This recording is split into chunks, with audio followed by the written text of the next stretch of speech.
Assalamualaikum warahmatullahi wabarakatuh.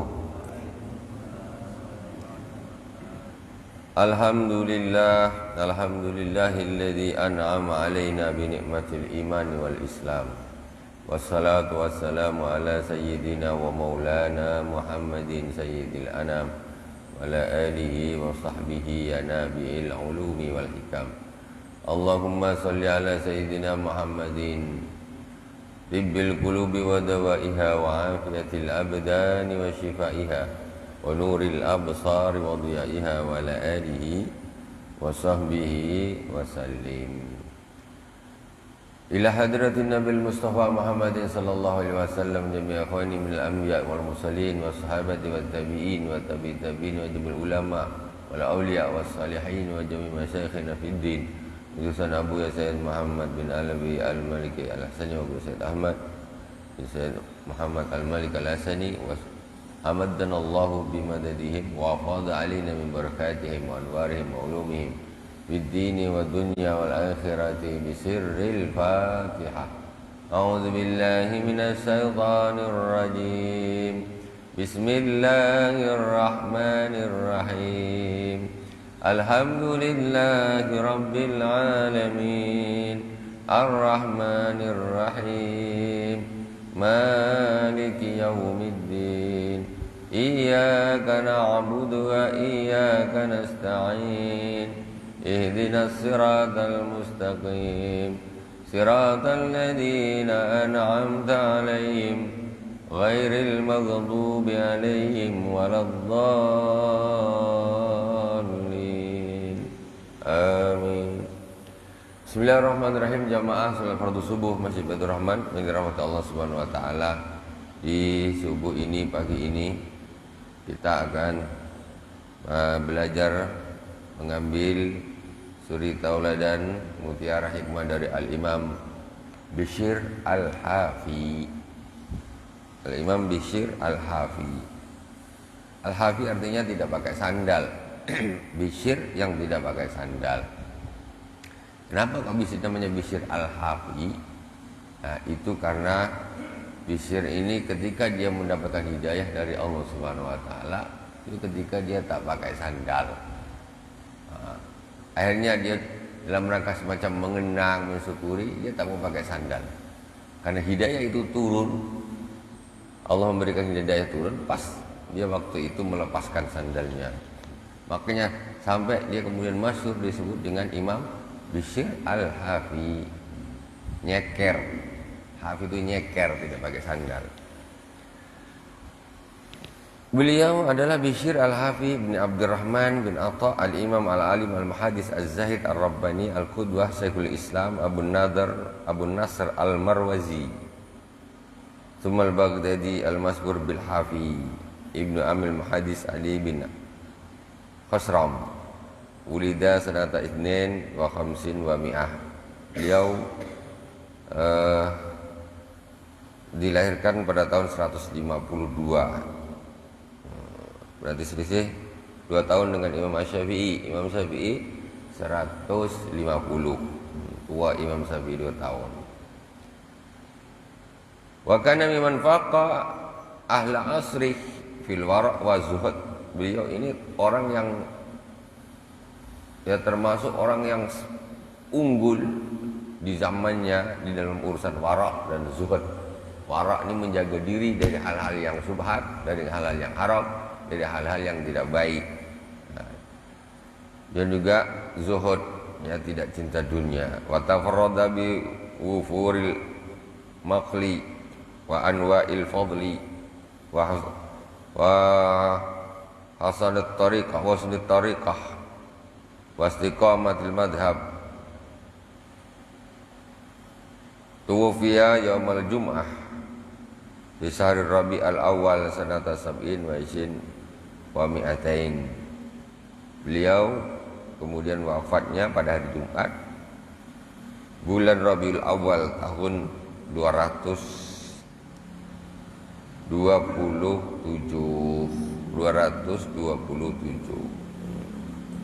50 tahunan. Qala, beliau berkata, baina ana amsi ra'aitu qirtasan ala wajhil ardi bihi ismullahi azza wa jalla. Ketika aku sedang berjalan, kata Imam Bishr Al-Hafi, ketika aku sedang berjalan, aku melihat ada sepotong kertas dan tergeletak di tanah. Aku melihat sepotong kertas tergeletak di tanah, dan di situ tertulis nama Allah Subhanahu wa taala. Dengan jalan nengok, oh ada kertas, ternyata di kertas itu ada tulisan nama Allah Subhanahu wa taala, tergeletak gitu saja. Fa nazaltu ilan nari fa wasaltu, kemudian aku ambillah kertas itu, kemudian aku bawa ke turun sungai. Kemudian aku cuci, aku bersihkan. Jadi kotor, ya. Nama Allah Subhanahu Wa Taala pada itu di kertas itu kotor, nama kertasnya. Akhirnya dibawalah ke sungai, dicuci katanya. Aku turun ke sungai dan aku cuci. Tapi kertas, maksudnya kertasnya bukan kertas macam kita. Nah, kertasnya apa? Zaman dulu ini tidak ada kertas seperti ini. Kalau kertas kayak ini kena air ya hancur. Zaman dulu semacam kulit, ya, digunakan untuk menjadi apa, kertas pelepah kurma. Kemudian wa kuntu la amliku minad dunya illa dirhaman fihi khamsatu dawanik. Dan aku, kata Imam Bishr Al-Hafi, tak mempunyai apa-apa di dunia ini kecuali hanya 1 dirham dan 5 dawanik. 1 dirham dan 5 dawanik. Ad-danik bifatin nun wa kasriha sudusud dirham. Jadi kalau 1 dawanik itu 1/6 dirham. Jadi 5 dawanik itu 1 dirham kurang 1 danik. Nah, saya punya duit 1 dirham dan 5 dawanik. Berarti 2 dirham kurang sedikit, kurang 1 danik. Cuma itu aja di dunia ini aku punya duitnya. Fastara itu bi arba'ati dawanik miskan. Kemudian aku beli dengan 4 dawanik minyak misik. Berarti kalau dawaniknya hitungnya 6 dengan 5 11. Ya, karena setiap dirham itu ada 6 dawanik. Dia 1 dirham 5 dawanik. Berarti sekitar kalau di apa kan di dawanikan sebab berarti ada 11. Fastara itu bi arba'ati dawanik miskan. 4 dawanik aku belikan minyak misik. Wa bidanikin ma'awardin. Kemudian 1 danik aku belikan air mawar. 1 danik aku belikan air mawar. Wa ja'altu atatabba'u ismallahi wa utayyibu fanimtu. Kemudian aku bersihkan, aku wangi-wangikan, aku kasih minyak wangi, ya. Nama Allah tulisan itu aja aku kasih bersihkan, aku kasih minyak wangi. Ya kan, pakai air mawar wangi juga, nah, diwangikan, pakai misik lagi. Fanimtu. Kemudian setelah itu aku tidur. Fa'atani atin faqala ya Bishr kama tayyabta ismi kama tayyabta ismi la utayyibanna ismak kama tayyabta ismi la utayyibanna ismak wa kama taharta la utahhiranna qalbak. Wahai Bishr, ketika tidak kemudian dia waktu tertidur itu tiba-tiba dia mendengar ada suara, ya, suaranya saja, tidak melihat apa-apa. Dia mendengar ada suara berkata kepadanya, wahai Bishr, sebagaimana engkau telah mewangikan namaku, maka aku akan mewangikan namamu. Wa kama tahartahu la utahhiranna qalbak. Dan sebagaimana engkau telah mensucikannya, maksudnya mensucikan namaku, maka aku akan mensucikan hatimu. Mimpi gitu. Nah, itu berkah apa tadi? Memuliakan asma Allah Subhanahu wa taala. Nah, akhirnya beliau betul-betul menjadi orang soleh, wali daripada walinya Allah Subhanahu wa taala. Namanya harum, ya, hatinya juga bersih, berkah. Kelihatan amal yang remeh, tetapi subhanallah ternyata itu besar di hadapan Allah Subhanahu wa taala. Kayaknya remeh aja. Ambil kertas, bersihkan itu kan. Kadang-kadang kita ini yang repot ini kadang-kadang ini kebaikan la tahqiranna minal ma'rufi syai'a. Jadi jangan meremehkan kebaikan walaupun kecil. Sekarang ada kita sebagian orang untuk masalah memuliakan nama Allah ini kadang-kadang sebagian teledor. Contoh umpamanya yang sering terjadi itu ketika Yasinan itu paling sering terjadi. Nah, jadi ketika Yasinan baca Yasin, Yasin itu ditaruh aja di bawah gini, ditaruh di bawah. Langsung ditaruh di lantai. Dia duduk gitu, taruh. Ini kan namanya tidak menghormati. Itu tidak ikram kepada Al-Quran. Kita taruh sejajar dengan duduk kita di bawah. Diangkat kenapa? Taruh di sini kenapa? Taruh di atas tempat yang agak tinggi. Pokoknya di alas gitu. Itu termasuk remeh, tapi di hadapan Allah wallahu a'lam. Jadi kita tuh kadang-kadang yang seperti ini memang hanya minimnya, kurangnya wawasan, kurangnya pendidikan, hingga mereka merasa itu biasa aja, macam koran gitu, lempar sana, lempar sini, taruh bawah, taruh mana, kayak gitu. Jangan mentang-mentang ya Yasin itu Al-Quran. Coba umpamanya Al-Quran kita itu, taruh aja, taruh bawah kayak kita duduk gitu, macam mana? Al-Quran itu, Yasin itu kan Al-Quran. Ini Ismallah satu saja, asma Allah terjatuh di jalan, bukan Al-Quran. Al-Quran ini macam gini ya, lagi komplit. Jadi cuma tulisan nama Allah saja. Nah, itu dibersihkan, diwangikan, berkah daripada memuliakan Allah Subhanahu wa taala, memuliakan nama Allah. Al-Imam Bishr Al-Habib dimuliakan oleh Allah Subhanahu wa taala di dunia dan di akhirat. Kemudian hikmah beliau, waqala mattaqallaha man habba syuhrah. Tidaklah bertakwa kepada Allah Subhanahu wa taala orang yang cinta terkenal. Tengok kemana coba, kan? Ini orang-orang soleh, para wali kan gitu. Kata beliau, mattaqallaha man ahabba syuhra.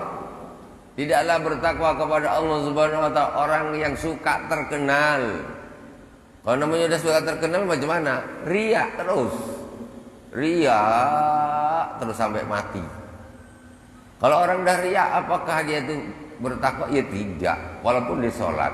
Dia sholat riya dapat apa? Enggak dapat apa-apa. Puasa riya dapat apa? Haji riya dapat apa?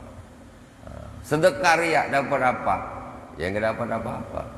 Makanya mattaqallaha man ahabba syuhra, tidak bertakwa kepada Allah Subhanahu wa taala orang yang cinta terkenal. Nah, ini sulit untuk kita zaman sekarang ini. Jadi suka terkenal ini sulit, dan itu merupakan hal yang sebetulnya salah, tapi secara umum orang awam macam dianggap betul. Kita harus nampak, harus terkenal, kayaknya betul itu untuk orang awam, tetapi sebetulnya itu salah, karena itu akan menarik kepada riya, sum'ah. Sementara itu adalah hal yang menghancurkan amal kebaikan kita. Kalau tak terkenal tak sedap. Masya Allah. Itu. Jadi hidup kita ini untuk manusia. Ibadahnya biar terkenal berarti ibadahnya untuk manusia. semuanya untuk manusia. Kata-katanya simple, pendek, tetapi bermakna tinggi. Tengok beliau Imam Bishr Al-Hafi, nggak ada dia tuh cinta terkenal, tapi dia terkenal luar biasa. Lahir tahun 152 Hijriah. Orangnya nggak suka terkenal, tetapi kalau zaman sekarang ini kalau orang penuntut ilmu lah, siapa yang nggak kenal Imam, nggak tahu, nggak pernah dengar Imam Bishr Al-Hafi? Tahu semua. Padahal dia nggak suka terkenal. Orang masalah terkenal ini suka nggak suka, kalau Allah terkenalkannya terkenal. Nah, tapi ketika dia suka terkenal pun nggak terkenal, itu pun sudah tak bagus. Udahlah sukanya kepenginnya terkenal, tapi nggak terkenal. Nah, sementara orang nggak suka terkenal, Allah yang mengangkat namanya, Allah yang menyebarkan namanya. Nah, yang penting, jadi ujung-ujungnya itu di hati. Ya sudah, gak usah cinta seperti itu, ya. Karena itu justru akan merusak amal. Laqad saharani rabbi fid dunya falaitahu la yafdhani bil qiyamah. Nah, kata Imam Bishr Al-Hafi, sungguh Tuhanku telah menterkenalkanku di dunia ini. Dia tak mau terkenal, tapi memang Allah yang memperkenalkan beliau ini. Falaitahu la yafdhani bil akhirah, dan semoga Allah Subhanahu wa taala tidak menunjukkan kejelekan-kejelekanku di akhirat. Sudah terkenal di dunia, bagus ya Allah. Mudah-mudahan aku di akhir nanti janganlah pecah tembelang, aku ternyata ini bukan orang bagus. Nah, tutupilah ya Allah kejelekan-kejelekanku. Doanya beliau. Wa qala ghanimatul mu'min ghaflatun nasi anhu wa ikhfa'u makani anhum. Ghanimah ini aslinya harta rampasan perang, tapi ini sebagai kiasan. Kata Imam Bishr Al-Hafi, ghanimatul mu'min ghaflatun nasi anhu, harta seorang mukmin, harta rampasan perang seorang mukmin, maksudnya harta yang sangat berharganya seorang mukmin, ghanimah itu. Harta yang berharganya seorang mukmin yaitu lupanya manusia kepadanya. Lupanya manusia kepadanya itu harta yang sangat mahal bagi seorang mukmin. Lupanya manusia padanya, macam mana? Maksudnya apa? Orang ketika dia tak disibukkan oleh manusia, dia bisa lebih fokus kepada Allah Subhanahu wa taala. Coba semua orang dekat ke dia. Kapan nak sholat? Kapan nak baca Quran? Kapan nak zikir? Asik ketemu ini, ngomong ke sini, bercakap, ketemu ini, sendagurau ketemu. Tak habis-habis, terkenal. Makanya kata beliau, harta berharganya seorang mukmin yaitu ketika orang-orang melupakan dirinya. Dia tak disibukkan oleh orang lain, bisa fokus ibadah. Oh, coba jadi orang yang tahu semua, terkenal. Super sibuk. Nah, super sibuk. Dari pagi sampai pagi lagi itu sibuk aja dengan orang. Macam mana nak fokus kepada Allah Subhanahu wa taala? Makanya kata beliau ini, ketika orang tuh lupa sama engkau, itu harta yang sangat mahal. Maksudnya apa? Engkau bisa fokus ibadah kepada Allah Subhanahu wa taala, tak terganggu ya oleh pak ini. Aduh, kapan? Disuruh ke sana, disuruh ke sini. Ibadahnya kapan ini yang bisa asyik terganggu oleh orang-orang. Wa ikhfa'u makani anhum, dan tersembunyinya tempatnya dari mereka. Jadi orang nggak ada yang tahu. Orang tidak ada yang tahu tempatnya di mana. Nah, itu termasuk harta. Maksudnya apa? Kalau orang terkenal, tahu tempatnya di sini, mesti banyak orang datang. Nah, banyak orang. Lah beliau ini tengok Imam Bishr Al-Hafi kayak gitu. Itu pun yang datang pun tidak banyak, sembunyi-sembunyi sebagainya, tapi tetap aja terkenal. Nah, betul, tetap aja terkenal. Badir badir fa inna sa'atal laili wan nahari tudhibul a'mar. Cepat-cepat, cepat-cepat. Karena sesungguhnya jam-jam malam dan siang itu akan menghabiskan umur. Maksudnya ibadah. Karena sesungguhnya jam malam dan siang itu akan menghilangkan umur. Satu malam terlewat berarti umur kurang satu malam. Siang terlewat umur kurang lagi. Malam terlewat kurang lagi. Habis lama-lama. Cepat ibadah. Umur terbatas. Umur berkurang terus. Kalau ada malam, ada siang, ada malam, ada siang. Kurang. Ya. Jangan dikira siang dan malam itu tidak menunjukkan kurangnya umur kita. Jadi ibadah nunggu apa lagi dah tua. Dah tua masih nanti emang nak hidup sampai kapan?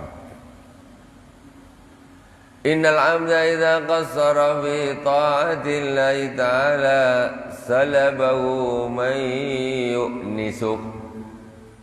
Terakhir, sesungguhnya seorang hamba ketika dia teledor dalam taat kepada Allah Subhanahu wa taala, maka Allah Subhanahu wa taala akan mencabut darinya orang yang menghiburnya, bisa menghiburnya. Maksudnya, jadi kalau kita hidup nih, punyalah orang yang kalau kita ngomong bersama itu nyaman, hati terhibur, enak, bahagia gitu. Kumpul sama orang nih, ada yang membuat kita bahagia. Ada kumpul sama sebagian orang bikin kita susah. Jadi tidak sama. Jadi ketika ada seorang hamba dia teledor di dalam taat kepada Allah Subhanahu wa taala, Allah akan mencabut orang-orang yang bisa membuat hatinya tuh senang. Jadi maksudnya apa? Jadi kalau ketemu orang ini rasanya susah, hati ini tak ada rasa nyaman, susah. Jadi hidup hati ini tak nyaman. Kawannya ini nyakitkan hati semuanya. Tidak tenang, enggak nyaman gitu. Salabahu man yu'nisuhu. Jadi kalau orang taat, dia punya kawan banyak, tenang, hatinya tenang, dia bahagia, kawannya pun baik-baik. Tapi ketika dia tidak taat kepada Allah Subhanahu wa taala, ini yang baik-baik Allah cabut. Ini maksudnya ini bukan kawan kau ini. Tidak lagi. Akhirnya dia akan dekat dengan orang-orang buruk, berakhlak buruk yang bikin hati tambah susah. Tak nyaman, tak enak. Orang ini kadang-kadang susah senang kenapa? Karena kawannya bagus-bagus, hati senang. Coba punya kawan jelek, akhlaknya buruk dan sebagainya, minimal ngomongnya nyakitin, kedua lagi tangannya nyakitin, ulahnya ini itu segala macam, kan sakit hati, hidup tak enak. Karena punya kawan yang tidak tepat, karena punya kawan yang tidak soleh. Macam mana supaya Allah Subhanahu wa taala menggiring orang-orang yang bagus-bagus, yang baik-baik, yang bisa membuat hati kita bahagia? Maka ketika kita taat kepada Allah Subhanahu wa taala. Kalau tak taat, ini kawan-kawan baik-baik itu diambil semua sama Allah Subhanahu wa taala. Jadi hidup susah. Jadi intinya orang nih kalau tidak taat pasti susah hidup di dunia ini, pasti itu. Ya, kenapa? Karena Allah Subhanahu wa taala berfirman, "Wa man a'rada an dzikri fa inna lahu ma'isyatan dhanka." Barang siapa yang berpaling dari zikirku, maka sungguh baginya kehidupan yang sempit. Kehidupan yang sempit ini apa ini? Salabu man yu'nisuh ini namanya termasuk kehidupan yang sempit. Jadi punya kawan yang buruk-buruk akhlaknya, susah hidupnya, duitnya banyak, sini ngentam, kerja situ, sini target, sini apa, sini, pusing kepalanya. Nah, itu salabu man yu'nisuh. Duit banyak tapi hidup susah, tidurnya susah, ya kepikiran macam-macam masalah bertumpuk-tumpuk. Auzubillah summa auzubillah. Jadilah orang yang selalu taat kepada Allah Subhanahu wa taala. Dia akan menjadi orang miskin pun bahagia, akan menjadi orang kaya pun akan bahagia. Karena kebahagiaan itu letaknya di hati, ya, bukan di ATM atau di rekening bank. Ya, banyak orang yang sangat-sangat kaya tetapi hidupnya susah, hatinya selalu susah. Naudzubillah summa naudzubillah. Semoga kita Allah Subhanahu wa taala selalu berikan nikmat, taufik dan hidayah agar selalu istiqomah iman dan takwa sampai akhir hayat, diberi umur yang panjang, sehat walafiat dan wabatinan, kemudian di akhir hayat diberi husnul khatimah. Alhamdulillah rabbil alamin. Cukup demikian, mohon maaf atas segala kekurangan. Subhanakallahumma wa bihamdik, asyhadu an la ilaha illa anta, astaghfiruka wa atubu ilaik. Wassallallahu ala sayyidina Muhammadin wa ala alihi wa sahbihi wa baraka wa sallam. Walhamdulillahi rabbil alamin. Wassalamualaikum warahmatullahi wabarakatuh.